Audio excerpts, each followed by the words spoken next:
भारत माता की, भारत माता की। बहनों और भाइयों, ये बिहार की आवाज नहीं लग रही है। अपनी आवाज को पूरे बिहार तक पहुंचाइए।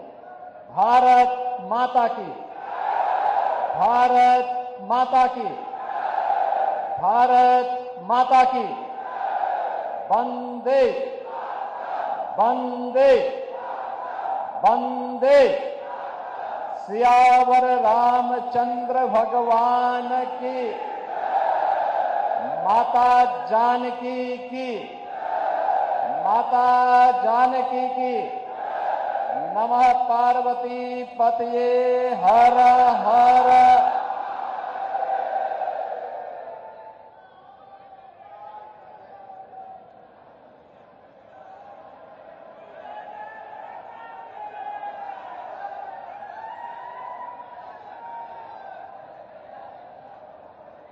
संसद में लंबे समय तक हम लोगों के सहयोगी के रूप में जिन्होंने इस दानापुर क्षेत्र का प्रतिनिधित्व भी किया और विकास में भी योगदान दिया, ऐसे लोकप्रिय नेता, पूर्व केंद्रीय मंत्री श्री राम कृपाल यादव जी के नामांकन कार्यक्रम में आज मुझे आप सबके बीच में आप सबसे संवाद करने का सौभाग्य प्राप्त हो रहा है। इस अवसर पर मंच पर उपस्थित भारतीय जनता पार्टी के बहुत वरिष्ठ नेता, पूर्व राज्यपाल सम्मान्य श्री गंगा प्रसाद चौरसिया जी, फुलवारी विधानसभा क्षेत्र से प्रत्याशी श्री श्याम रजक जी, बिहार सरकार के मंत्री श्री जनकराम जी, राजस्थान के वरिष्ठ नेता सम्मान्य श्री राजेंद्र सिंह राठौर जी, दिल्ली विधानसभा के माननीय सदस्य श्री अनिल शर्मा जी, विधान परिषद सदस्य श्रीमती अनामिका सिंह पटेल जी, पूर्व विधायक ससीम गोयल जी, भारतीय जनता पार्टी पटना ग्रामीण के जिलाध्यक्ष श्री रजनीश कुमार जी, लोजपा के जिलाध्यक्ष श्री चंदन यादव जी, जदयू के जिलाध्यक्ष श्री आसिफ आलम जी, आरएलएम के जिलाध्यक्ष श्री राजेंद्र कुशवाहा जी, विधानसभा के प्रभारी श्री श्रीराम शर्मा जी, महामंत्री पवन तिवारी जी और इस कार्यक्रम का संचालन कर रहे श्री अतुल कुमार जी, आज के इस नामांकन कार्यक्रम में उपस्थित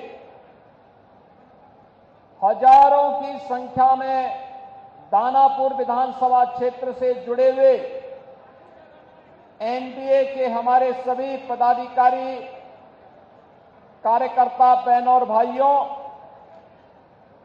मैं सबसे पहले बिहार की इस पावन धरा को, जिस पावन भूमि को मां जानकी की पावन भूमि के रूप में, भगवान बुद्ध की ज्ञान भूमि के रूप में, भगवान महावीर की जन्मभूमि के रूप में, लोकतंत्र की जननी के रूप में जाना जाता है, इस पावन धरा को कोटि कोटि नमन करते हुए आप सभी का मैं हृदय से अभिनंदन करता हूं। बहनों और भाइयों, ये मेरे लिए अत्यंत सौभाग्य का विषय है कि दीपावली और छठ महापर्व के पूर्व मुझे अपने पुराने साथी श्री राम कृपाल यादव जी के नामांकन कार्यक्रम में भाग लेकर के दानापुर में आने का अवसर प्राप्त हुआ, क्योंकि दानापुर इसकी अपनी महत्ता है। आप भारत के महान गणतज्ञ और जिनके नाम पर भारत ने अपना उपग्रह छोड़ा था, ऐसे आर्यभट्ट का नाम जानते होंगे। ये दानापुर उनकी जन्मभूमि भी है।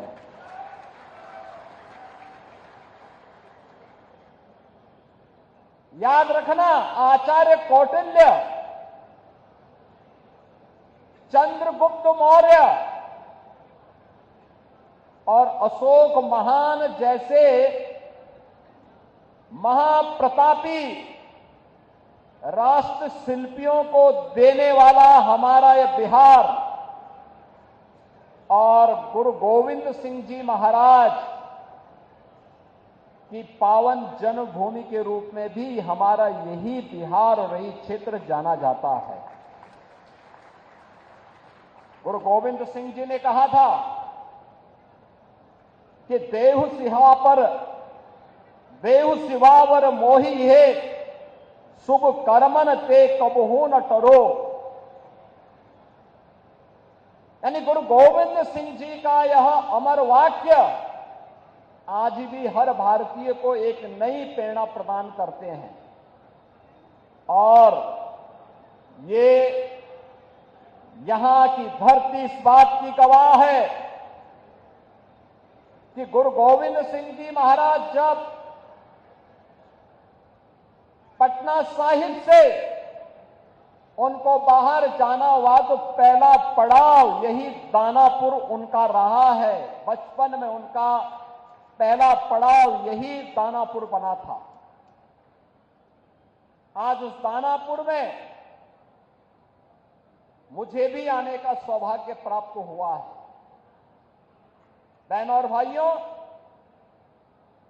उत्तर प्रदेश और बिहार का संबंध ये केवल एक संबंध नहीं है,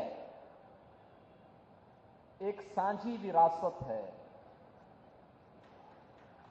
एक आत्मा का संबंध है, एक संस्कृति का संबंध है और एक संकल्प का भी संबंध है। ये संबंध उसी प्रकार से टूट है जैसे भगवान राम और मां जानकी का संबंध अटूट है। उसी प्रकार का संबंध उत्तर प्रदेश और बिहार का है। उन संबंधों को मजबूती प्रदान करने की दृष्टि से आज डबल इंजन की सरकार बिहार में फिर से स्थापित हो और डबल इंजन सरकार में बिहार की गति डबल स्पीड से आगे बढ़ती हुई दिखाई दे। जो कार्य पिछले 20 वर्षों में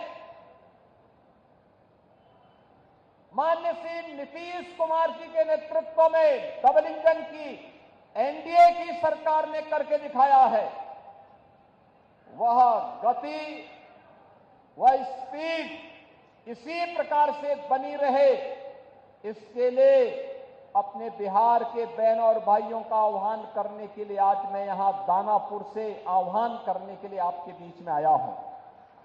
बहनों और भाइयों, कौन नहीं जानता है 1990 से 2005 तक बिहार का जंगल राज और परिवारवाद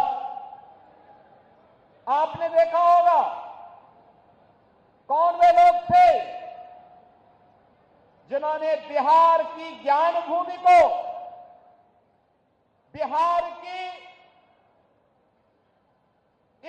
आध्यात्मिक ज्ञान भूमि को परिवारवाद और अपराध की भूमि बना करके यहां के हमारे नौजवानों के सामने पहचान का संकट खड़ा कर दिया था। यहां विकास के नाम पर उस कालखंड में किस प्रकार की अराजकता फैलाई गई थी, ये किसी से छुपा हुआ नहीं। विकास के नाम पर यहां पर पेशेवर गुंडे और माफियाओं को सत्ता का संरक्षण 1990 से 2005 के बीच में प्रदान करके पूरे बिहार के विकास को बाधित कर दिया गया था। बिहार के नागरिकों के सामने, बिहार के नौजवानों के सामने पहचान का संकट खड़ा हो गया था और वह व्यक्ति बिहार से प्लान कर रहा था, जिसके मन में एक भाव था बिहार के बारे में कुछ करने की, बिहार को आगे बढ़ाने की और बिहार की अपनी उस परंपरा को, जिसने कभी भारत को नेतृत्व दिया था, भारत के स्वर्ण युग को लाने का अवसर जिस बिहार ने दिया था, अपने पूर्वजों की स्थापना को पुनर्स्थापित करने का जो जज्बा था, उस जज्बे को उस कालखंड में किस प्रकार से रौंदने का काम हुआ था, यह किसी से छुपा हुआ नहीं। और इसीलिए पिछले 20 वर्ष में बिहार को उस कलंक से मुक्त करने का काम एनडीए की सरकार ने जिस प्रभावी ढंग से किया है, आज डबल इंजन की ये भारतीय जनता पार्टी एनडीए की सरकार बिहार के अंदर उसको और प्रभावी ढंग से आगे बढ़ाने के लिए इस चुनाव में फिर से बिहार वासियों का आह्वान करने के लिए आई है। बहनों और भाइयों, अब बिहार में यहां के विकास को कोई बाधित नहीं कर सकता। यहां अपराध को कोई अपना जन्मसिद्ध अधिकार नहीं बना सकता। अब बिहार में अपराध को अपनी बपौती बना करके अपहरण का उद्योग चलाने का दुस्साहस नहीं कर सकता। अब तो केंद्र सरकार ने और राज्य सरकार ने मिलकर के विकास के जिन कार्यक्रमों को आगे बढ़ाया है, उन कार्यक्रमों में अब पेशेवर माफिया और अपराधी कहीं बाधक नहीं बन पाएंगे। इस दृष्टि से आज एनडीए की सरकार ने बिहार के अंदर भी प्रभावी भूमिका के साथ कार्य करना प्रारंभ किया है। आज बिहार का नौजवान जब बिहार से बाहर जाता है, हर क्षेत्र में अपनी एक पहचान बना के दिखाता है।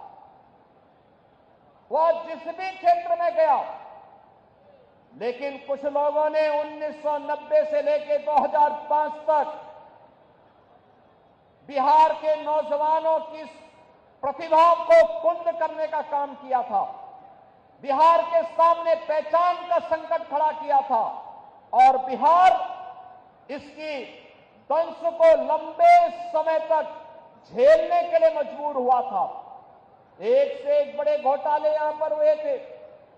जो पैसा यहां के विकास में खर्च होता, नौजवानों के रोजगार पे खर्च होता, बाढ़ जैसी समस्याओं का समाधान करने के लिए, दियरा के ब्रिजेज के निर्माण के लिए, अमृत योजना में जनता को नगरीय क्षेत्र में बुनियादी सुविधा देने के लिए, हर घर नल के माध्यम से शुद्ध पेयजल की आपूर्ति करने में खर्च होता, वह पैसा यहां पर चारा घोटाले जैसे महा घोटालों में खर्च होकर के बिहार के नागरिकों के सामने पहचान के एक संकट को खड़ा कर दिया गया था। अब वह पहचान का संकट एनडीए की सरकार ने बिहार से समाप्त किया है। आज बिहार का नौजवान हर एक क्षेत्र में अपनी पहचान के साथ आगे बढ़ रहा है। आज बिहार में आधुनिक इंफ्रास्ट्रक्चर दिखाई दे रहा है। अब बिहार में विकास की इस दौड़ में बिहार की इस नई प्रतिस्पर्धा को बाधित करने के लिए फिर से आरजेडी और कांग्रेस में और उनके सहयोगी दलों में इंडी गठबंधन में फिर से एक उन्होंने शरारत शुरू की है और वह शरारत शुरू की है विकास बनाम बुरके का। जब भी बिहार विकास के बारे में चर्चा कर रहा है, जब बिहार के नौजवानों के मुंह पे विकास की चर्चा है, जब विकास की प्रतिभा को लेकर के बिहार का नौजवान आगे बढ़ना चाहता है, तब यहां पर बुरके को लेकर के कांग्रेस ने आरजेडी ने नई बहस को आगे बढ़ाने का कुत्सित प्रयास किया है। आप मुझे बताइए, क्या इनको फर्जी पोलिंग करने का अधिकार दिया जाना चाहिए? क्या यहां पर विदेशी घुसपैठियों को आकर के बिहार के गरीबों का, बिहार के दलितों का, बिहार के नागरिकों के अधिकार पर क्या उन्हें डकैती डालने की छूट देनी चाहिए? बहनों और भाइयों, आरजेडी और कांग्रेस फर्जी पोलिंग करवाने की इस अपनी कुत्सित चेष्टा को और जो एक पारदर्शी और स्वच्छ चुनाव प्रक्रिया के तहत हर मतदाता को अपनी पहचान देनी है और पहचान पत्र दिखा करके ही वह मतदान में भागीदार बन सकता है। जब इसको आगे बढ़ाने की कार्रवाई के साथ एनडीए की सरकार उसका समर्थन कर रही है, एनडीए के सभी दल उसका समर्थन कर रहे हैं, लेकिन कांग्रेस, आरजेडी और उनके सहयोगी दल कहते हैं नहीं, फर्जी पोलिंग होनी चाहिए। ये तो बिहार के लोगों के हकों पर डकैती करने जैसा है, डकैती डालने जैसा है। ये लोकतंत्र के लिए एक चुनौती है और यही कहने के लिए आज मैं आपसे कहने के लिए आया हूं कि बहनों और भाइयों, बिहार के नागरिकों को, बिहार के नौजवानों को, बिहार के दलितों को, बिहार के वंचितों को, बिहार के नागरिकों को उनके अधिकार से मजबूती के साथ, उस अधिकार में किसी को भी डकैती डालने का अवसर नहीं मिलना चाहिए। यह दिखाने के लिए आज जब चुनाव आयोग मजबूती के साथ आगे बढ़ा है, तब ये लोग दुष्प्रचार का सहारा ले रहे हैं। आप मुझे बताइए, आप दुनिया के अंदर कहीं जाएंगे, आपको अपनी पहचान दिखानी पड़ती है ना। आप कहीं जाते हैं तो आपको उस देश में या वहां पर जाते हैं तो वहां पर आप जाते हैं तो जाकर के आप अपनी पहचान दिखाते हैं, अपनी चेहरा दिखाते हैं। लेकिन ये लोग चाहते हैं कि बिना चेहरा देखे, बिना पहचान पत्र देखे जिसकी मर्जी आए वो वोट डाल दे। और इसीलिए तो ये चाहते हैं कि ईवीएम मशीन न रहे। ये चाहते हैं कैसे पहले मतदाता पत्रों की चोरी करके, जबरदस्ती छिनैती करके, डकैती डाल करके ये लोग जबरदस्ती मतदान करके एक गरीब के हक पर डकैती डालते थे। आज भी आरजेडी कांग्रेस उसी अपने कालखंड की ओर ले जाने का कुत्सित प्रयास कर रही है। उन स्थितियों में हर मतदाता को जागरूक होकर करें, मतदान करने के लिए अपने आप को तैयार होने के लिए आगे आना होगा। बहनों और भाइयों, दिल्ली में प्रधानमंत्री मोदी जी के नेतृत्व में और बिहार में एनडीए के नेता और बिहार के मुख्यमंत्री नीतीश कुमार जी के नेतृत्व में आज बिहार विकास की नित नई ऊंचाइयों को प्राप्त कर रहा है। आज बिहार में विकास भी है, विरासत भी है। जो लोग कहते थे कि अयोध्या में राम मंदिर नहीं बन पाएगा, आज आप देख रहे होंगे जब बिहार का राम भक्त बिहार से जाता था नारा लगाते हुए, कहते हुए जाता था कि रामलला हम आएंगे, मंदिर वहीं बनाएंगे, तब एक कांग्रेस और आरजेडी के लोग कहते थे क्या ये संभव कर पाएंगे क्या, प्रश्न करते थे। बिहार के चुनाव में हम लोग आते थे, हमसे पूछा जाता था क्या राम मंदिर बन पाएगा, हम कहते थे जरूर बनेगा। तब भी हम कहते थे जरूर बनेगा। और बहनों और भाइयों, आज अयोध्या में तो भगवान राम का भव्य मंदिर का निर्माण कार्य पूरा हो चुका है, रामलला विराजमान हो चुके हैं। लेकिन अब बिहार में भी मां जानकी का मंदिर बन रहा है। लगभग 900 करोड़ रुपए की लागत से बिहार में भी वह कार्य प्रारंभ हो गया है। यही है विरासत, यही है विरासत, यही है हमारी विरासत। हम भगवान राम और मां जानकी की इस परंपरा पर भी गौरव की अनुभूति करते हैं। हमें चंद्रगुप्त मौर्य, भगवान बुद्ध और चाणक्य की परंपरा पर भी गौरव की अनुभूति होती है।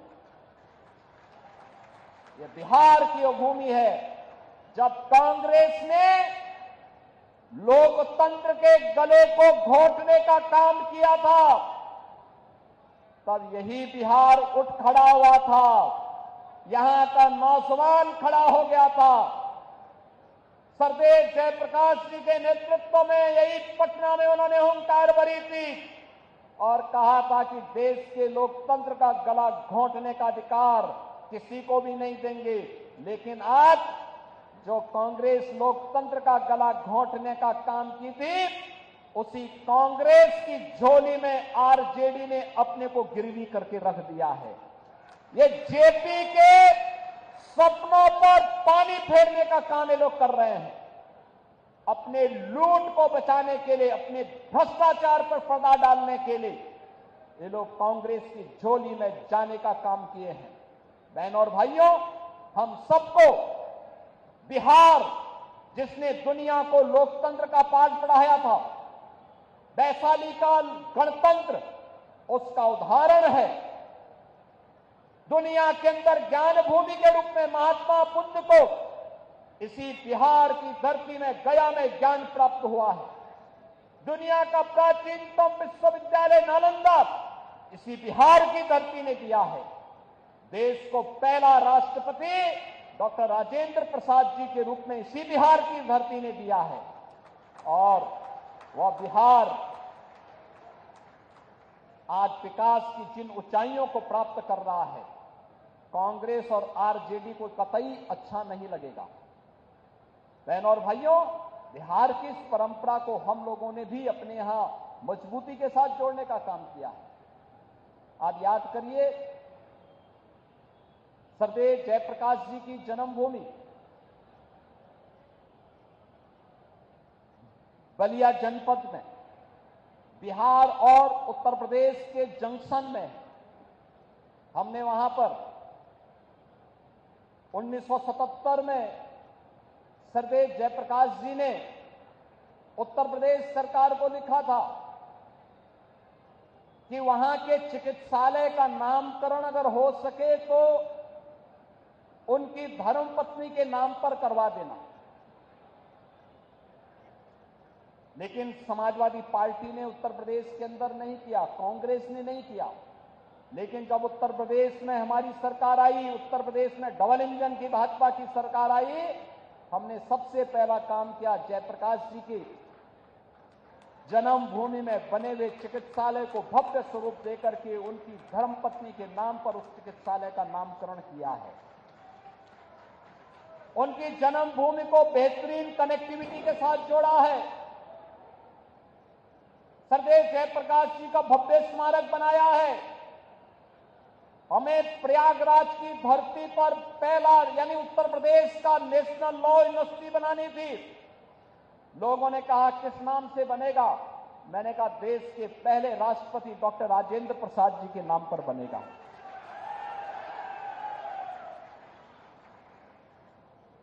अयोध्या की कनेक्टिविटी कहां की होनी चाहिए?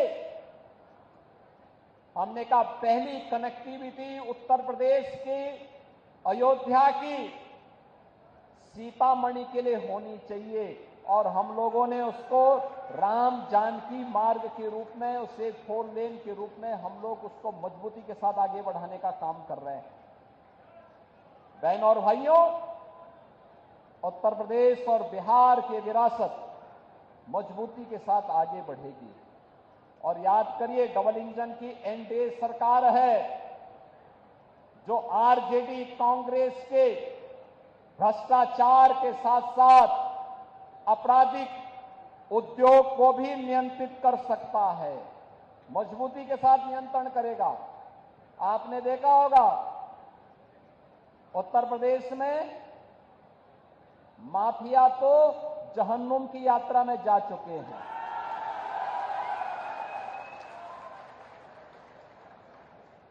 उत्तर प्रदेश में बड़े बड़े जो दुर्दांत अपराधी पहले अपने आप को छाती ठोक करके अपहरण उद्योग में लिप्त थे, आरजेडी के ही पार्टनर वहां पर भी इस अराजकता को फैलाते थे। आज उनकी क्या दुर्गति हो रही है। और हम लोगों ने तो इनकी प्रॉपर्टी को भी जब्त करके गरीबों के लिए आवास बनाने प्रारंभ कर दिए। सबसे आवास, हर गरीब को आवास। मोदी जी प्रधानमंत्री आवास दे रहे हैं। देश के अंदर उन्होंने करोड़ों लोगों को आवास दिया, 4 करोड़ लोगों को आवास दे दिया। ये काम कांग्रेस भी तो कर सकती थी। 12 करोड़ गरीबों के घर में शौचालय बना दिए। 10 करोड़ से भी गरीबों को उज्ज्वला योजना के कनेक्शन दे दिए। 50 करोड़ गरीबों को आयुष्मान भारत की 5 लाख रुपए की स्वास्थ्य बीमा का प्रतिवर्ष सुविधा उपलब्ध करवाई जा रही है। देश के अंदर 80 करोड़ गरीबों को कोविड कालखंड से लेकर के लगातार 29 तक फ्री में राशन की सुविधा का लाभ दिया जा रहा है। बहन और भाइयों, ये काम कांग्रेस भी कर सकती थी, लेकिन गरीब कल्याण न कांग्रेस के एजेंडे में था, न आरजेडी के एजेंडे में। इनके एजेंडे में तो परिवार कल्याण था, स्वयं का परिवार का कल्याण हो। इनके एजेंडे में कांग्रेस का भी परिवार का कल्याण था और आरजेडी के भी एजेंडे में वही परिवार कल्याण था। एनडीए ने पूरे भारत को और बिहार के अंदर पूरे बिहार को ही अपना परिवार मान करके बिना भेदभाव की योजनाओं का लाभ दिया। और इसीलिए जब प्रधानमंत्री मोदी जी दिल्ली से बड़े बड़े इंफ्रास्ट्रक्चर दे रहे हैं, आज बिहार की पहचान बन रही है। बिहार में नए नए विश्वविद्यालय बन रहे हैं। बिहार में मेट्रो जैसी आधुनिक पब्लिक ट्रांसपोर्ट की सुविधा प्राप्त हो रही है। इनलैंड वाटरवे की सुविधा आ रही है। नए एयरपोर्ट बन रहे हैं। नौजवानों के लिए नौकरी और रोजगार की नई नई संभावनाएं आगे बढ़ रही हैं। और इन स्थितियों में विकास की आभा समाप्त नहीं होने देनी है। दीपावली में जैसे हर घर में एक जगमगाहट होती है, छठ के पर्व में एक महा उत्सव जैसा माहौल होता है, ऐसे लोकतंत्र की धरती पर लोकतंत्र का कमल इसी प्रकार से खिलता हुआ दिखना चाहिए कि एक तरफ बिहार विकास करेगा और दूसरी तरफ एनडीए की सरकार मजबूती के साथ यहां के गांव के लिए, गरीब के लिए, किसान के लिए, नौजवान के लिए, महिलाओं के लिए और समाज के प्रत्येक तबके के उत्थान के लिए इन कार्यक्रमों को मजबूती के साथ आगे बढ़ाती रहेगी। इस विश्वास के साथ आज मैं आप सबके साथ आया हूं जुड़ने के लिए। चुनाव के दौरान बहुत यहां पर आने का अवसर प्राप्त होगा, लेकिन मैं आप सबको इस बात के लिए आह्वान करने के लिए आया हूं। ये बिहार में चुनाव प्रचार की शुरुआत है और ये मुझे अच्छा लगा कि मुझे अपने पुराने साथी श्री रामकृपाल यादव जी के ही नामांकन में पहले कार्यक्रम में भाग लेने का अवसर प्राप्त हुआ है। हम लोग संसद में काफी पुराने रहे हैं, एक साथ काम करते रहे और मजबूती के साथ बिहार की आवाज को मजबूती प्रदान करते रहे हैं। हमें बिहार में फिर से उस राम राज्य के अवधारणा को चरितार्थ करना है, जिसको लेकर के यहां स्वर्ण यानी देश का स्वर्ण युग यही बिहार ने प्रदान किया था। बिहार ने आज से 2000 वर्ष पहले हम फिर से बिहार को वहां लेकर के जाएंगे और इसके लिए एनडीए सरकार आवश्यक है। एनडीए के हर प्रत्याशी को विजयी बना करके भेजिए, रामकृपाल यादव जी को भारी बहुमत से विजयी बना करके भेजिए। और बहनों और भाइयों, आप ये मान करके चलिए, जो भी आपकी अपेक्षाएं हैं, आकांक्षाएं हैं, दियारा में ब्रिज का हो, चाहे यहां के सिविल लाइन और ड्रेनेज की समस्या और बुनियादी सुविधाओं का, गरीबों के लिए आवास का, ये सभी समस्याओं का समाधान यहां पर भी होगा। ऐसे ही होगा जैसे माफियाओं की जमीन को वापस लेकर के और गरीबों के लिए आवास बन रहे हैं ना उत्तर प्रदेश में, यहां पर भी बनेंगे, चिंता की कोई बात नहीं, अवश्य बनेगा। इन्हीं शब्दों के साथ मैं श्री रामकृपाल यादव जी को जीत की अग्रिम बधाई देता हूं। आप सभी को दीपावली और महाछठ की भी हृदय से शुभकामनाएं देता हूं। छठी माई से यही प्रार्थना है कि आपके घर में, आपके परिवार में वह इसी प्रकार से उत्सव और मंगल का माहौल बनाती रहे, आप सबके जीवन में इसी प्रकार से खुशहाली आती रहे। इस विश्वास के साथ मैं अपनी वाणी को देता हूं विराम। मेरे साथ बोलेंगे जय जय श्री राम।